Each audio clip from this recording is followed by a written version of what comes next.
कथावाच गले जहा एमाने खाली ऊपर मन टेकुछन कि माटी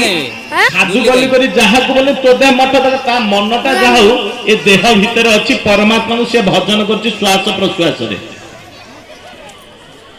प्रवचन सैला एमाने कोन जणे जणे भी कि अन्न ज्ञान को पड़े गले अन्न भजन करिया पड़े गले प्रसाद सेवन करू किंतु से माटी उठु नाही अरे साधु कहि चाली संदी बोले जहा प्रकृत एमाने सब ऊपर ऊपर कहला बेले हाथ टे टेकु देले ये केवल माटी टेकु नथिला प्रकृत ये ही प्रकृत हरि कथा सुनिछि मो कहिबार सार्थक होइछि समस्त उठिगला दी चारि जण अछंती हे माटी दी गोटे काम कले साधु कले कोन प्रवचन बंद कर गले मा मु गोटे कथा कहि कहले कोन कहू तो कहून कहले मा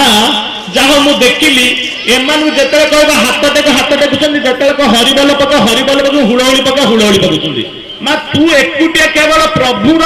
ये जो साधु बोली करी जहाँ को बोले तो देह मठ प्रत्येक देहरे मठ तू जहाँ भगवान को चिंतन करुचे मु ही केवल भावुची कौ चिंतन भगवान भगवान कह माँ मु कौन भगवान भगवान कौन मुझे बुझी पारनी कहले मत भगवान भगवान तुम केते समय प्रवचन कर पाला वाला आसो सी आसी कुआडे पड़े जी जुआडे खाइक पड़े मुझे एकुटिया बसी तुम लगे कहले कौन हो माँ कहले माँ बाबा कौन कहली तुमको कहले खराब तुम जो बेडसीट बसन कि मो बेडसीट आम घर आनी पाला वाला देखिए पड़े कि गोटे नहीं पाला